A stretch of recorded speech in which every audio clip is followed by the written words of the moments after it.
Hervé Juvin, bonsoir. On va revenir sur une déclaration d'Hubert Védrine qui a considéré que nous allions vers la fin de l'hyperpuissance. Est-ce que vous partagez ce point de vue ? Hubert Védrine est celui qui a inventé le mot d'hyperpuissance. Ça lui a d'ailleurs donné une notoriété mondiale tout à fait méritée, parce que c'est vrai que pendant un moment, disons fin des années 90, les États-Unis ont à peu près pu faire ce qu'ils voulaient dans le reste du monde. C'est une notion que beaucoup aujourd'hui battent en brèche. Les États-Unis seraient une puissance en déclin, les États-Unis seraient menacés, ils seraient en recul partout, et on parle des miserable failures, des échecs répétés des États-Unis qui sont évidents en Afghanistan, en Irak, etc. Pour le dire clairement, je ne partage pas ce point de vue. Je ne partage pas ce point de vue parce que je crois qu'on se trompe sur les champs de puissance. Ceux qui disent que l'hyperpuissance américaine est en recul, ils voient quoi ? Ils voient essentiellement les quelques échecs militaires, qui sont d'ailleurs tout relatifs. C'est vrai, ça a coûté beaucoup d'argent au budget américain. C'est vrai aussi que ça rapportait énormément à des sociétés privées américaines, Halliburton, etc., etc. La vie des Américains n'a pas été beaucoup touchée par les échecs en Afghanistan ou en Irak. Et puis tout ça est quand même très loin des États-Unis. Je crois que la réalité, c'est que la puissance n'est plus sur ce plan-là. Je pense que la puissance, elle est d'abord dans Internet, dans les moyens de communication, dans le web. Vous connaissez l'annonce de Barack Obama, le net est un espace américain, et le contrôle des majors américaines, Google, Microsoft, Apple, Facebook, sur l'ensemble du monde du net, est absolument sans équivalent. Probablement que 80% de toutes les données qui circulent dans le monde sur le net, d'une manière ou d'une autre, sont propriété américaine. On n'imagine pas cet immense espace de puissance et ce champ stratégique qui est totalement ou presque totalement dominé par les États-Unis aujourd'hui. Le second champ de puissance, c'est l'alimentation. Kissinger disait « on tient les États par le pétrole et l'énergie, on tient les peuples par la faim ».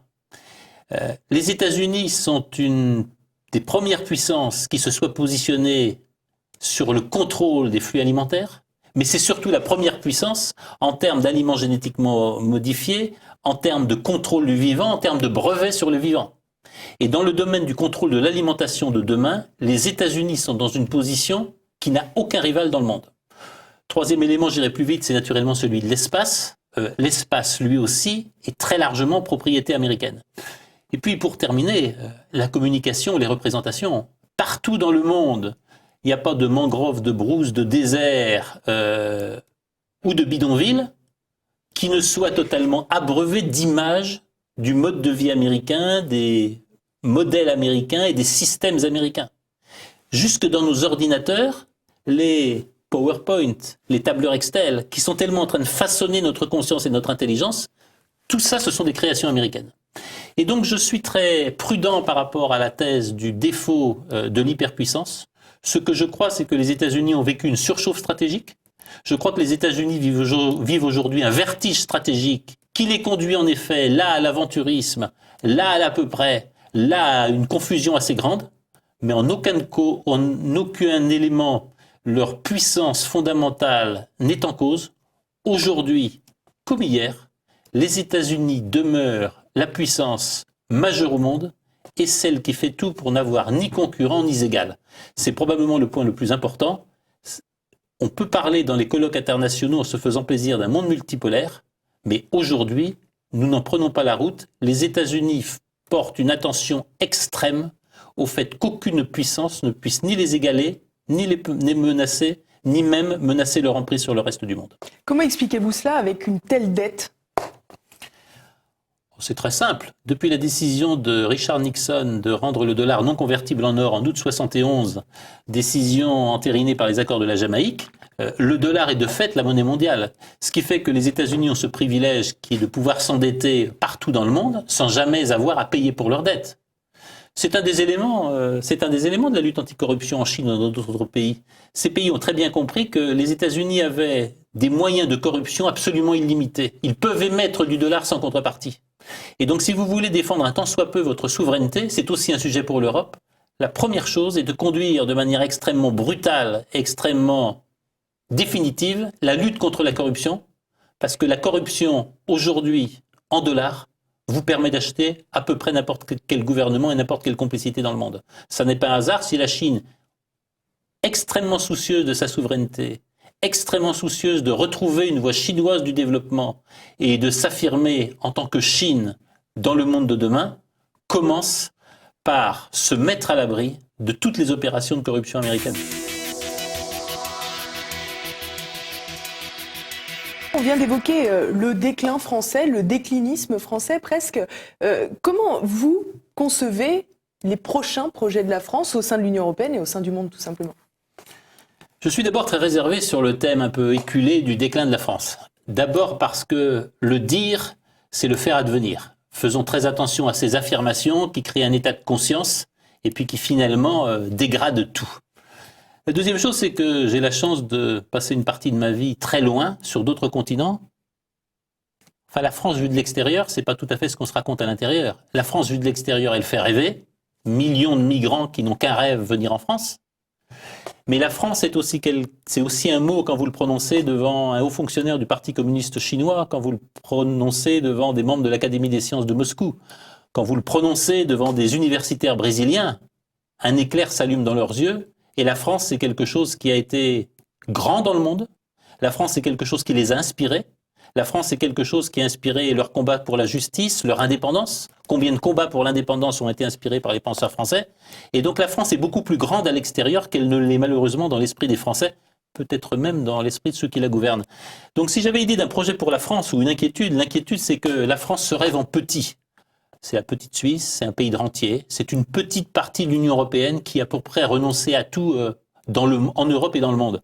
C'est d'ailleurs la tentation que nous inspire le vide stratégique allemand. Nos amis allemands sont les premiers à nous dire « les rives de la Méditerranée, oubliez, les confettis de votre empire, oubliez-les, votre empire maritime, oubliez-les, vous êtes simplement un petit cap à l'ouest du continent européen ». Je crois que c'est une erreur à laquelle s'abandonnent beaucoup de Français.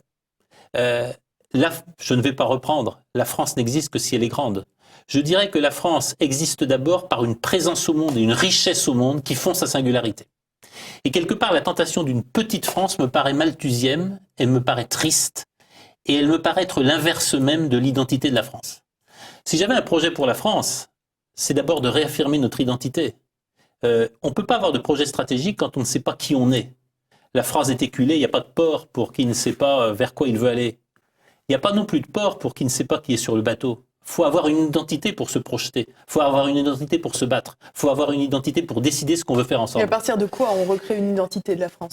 On la réaffirme. Peut-être est-ce qu'on recrée une identité à travers cette singularité de la présence au monde. Je vous l'ai dit, partout dans le monde, la France a fait rêver. Partout dans le monde, la France a émis des idées qui avaient un sens. Vous le dites au passé, en revanche. Alors, effectivement, je le dis malheureusement au passé. Partout dans le monde, la France a été quelque chose qui avait un rapport avec le meilleur de ce que l'homme, l'histoire peuvent attendre. J'en appelle dans ce livre, et je crois qu'il n'y aura pas de projet français sans renaissance culturelle. Nous avons abandonné le combat des idées. J'ai très peur que nous nous soyons laissés enfermer dans une sorte de nominalisme. À partir du moment où on met un mot sur les choses, on oublie le réel. Il faut que nous retrouvions le sens du réel. Il faut que nous retrouvions le sens des vrais combats qui façonnent le monde de demain. Et il faut qu'on tourne la page de cette illusion de la croissance, de l'abondance qui a anesthésié les choix politiques. Nous sommes devant des combats politiques. Nous sommes devant des choix politiques qui vont être des choix de vie et de mort. Nous sommes probablement sur des choix de modèle économique, de modèle de société. Nous sommes sur des choix de frontières et des choix d'alliances qui sont des questions de vie et de mort. Il n'y aura pas de projet français si on ne sait pas retrouver l'ambition d'être dans le monde. Il n'y aura pas de projet français si nous ne sommes pas plus sûrs de qui nous sommes et de qu'est-ce qui fait société entre nous. Et d'une manière ou d'une autre, il n'y aura pas de projet français si nous ne savons pas, qui le sait aujourd'hui, tout simplement être fiers et de notre histoire et de notre patrimoine et des engagements qu'ils contiennent. Est-ce qu'il faut, selon vous, décorréler le projet français du projet européen ou est-ce qu'il faut, au contraire, essayer de reformer une nouvelle Union européenne où la France réaffirmerait sa position ou faut-il retourner vers une agglomération d'États-nations, finalement, souverains certes, mais qui n'ont plus d'échanges et de liens comme ils l'ont aujourd'hui avec l'Union européenne? Le passé, c'était l'espoir que les peuples européens allaient ensemble construire une union et que cette union allait être en quelque sorte la réunion de leur vision et de leur présence au monde.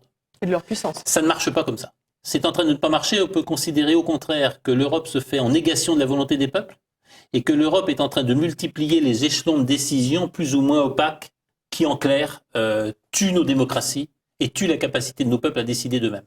C'est pourquoi j'invite la France suivant cela la Grande-Bretagne, elle sera certainement suivie par d'autres, à refonder l'Union européenne. Il faut refonder l'Union européenne sur la légitimité des peuples à décider de leur destin. Il faut refonder l'Union européenne sur la capacité des nations à décider elles-mêmes de ce qu'elles partagent, de ce qu'elles mettent en commun et de ce qu'elles conservent. Et puis il faut naturellement refonder l'Union européenne, non pas sur des promesses économiques de croissance illimitée qui ne seront pas tenues, mais sur des choix politiques. Quelle présence voulons-nous avoir au monde ? Qui sont nos ennemis ? Qu'est-ce que nous essayons de promouvoir dans le monde ? Et quelle force et quelle puissance est-ce que nous essayons d'incarner ? Bref, sur tout cela, il y a refondation urgente de l'Europe, refondation des mécanismes démocratiques qui vont donner de la légitimité à la décision européenne. Et cela, on ne peut le faire aujourd'hui qu'au prix d'une refondation, parce que nous voyons trop bien à quels intérêts et dans quelle logique ceux qui aujourd'hui s'arrogent le beau nom d'Européens et prétendent décider au nom de l'Europe sont des gens qui se sont mis en apesanteur par rapport à la vie des peuples, à la volonté des peuples et à nos identités. Une dernière question, est-ce que dans cette idée de refondation de l'Union européenne, vous iriez jusqu'à dire qu'il faut refonder un État européen, comme l'écrit Gérard Dussouis, ou finalement dans cet État européen, la France n'aurait plus une présence en tant qu'État, mais comme d'une certaine manière une province autonome ou une région européenne? Soyons clairs, il y a eu un moment de grand espoir européen, je crois un peu avant la naissance de l'euro, il se trouve que j'ai beaucoup travaillé au niveau européen dans les années 90, où très réellement beaucoup d'Européennes et d'Européens de bonne foi ont cru que ça allait en être fini de leurs identités nationales et que tout ça allait se fondre dans une identité européenne. C'est exactement le contraire qui est en train d'arriver. Je constate un peu partout qu'on est aujourd'hui plus allemand, on n'est plus français, on n'est plus catalan, on n'est plus écossais qu'on ne l'était il y a 20 ans. Donc le mouvement inverse est parti. D'où ce cri d'alarme. Si on ne fait rien, on peut être devant un vide politique européen qui, tôt ou tard, va aboutir à l'explosion de l'Europe telle que nous la connaissons. Si nous voulons reconstruire les choses, il faut partir du bas, il faut partir tout simplement de nos démocraties, et il faut partir de ce qui demeure le plus solide dans nos démocraties, que sont les États-nations. J'ai très peur de la dérive régionaliste ou provincialiste européenne, qui rendra beaucoup plus facile de l'extérieur, enfin beaucoup voudraient qu'il y ait 50 régions en Europe, comme ce serait plus facile de les contrôler et de les tenir. Je crois que ce qui tient le plus solidement, ce sont les États-nations, c'est la force régalienne des États-nations, et je pense que c'est à partir de ces États-nations, de leur souveraineté et de leur légitimité, qu'il faut réécrire la carte de l'Europe et sa ligne de conduite, son agenda pour les années à venir. Merci beaucoup Hervé Juvin.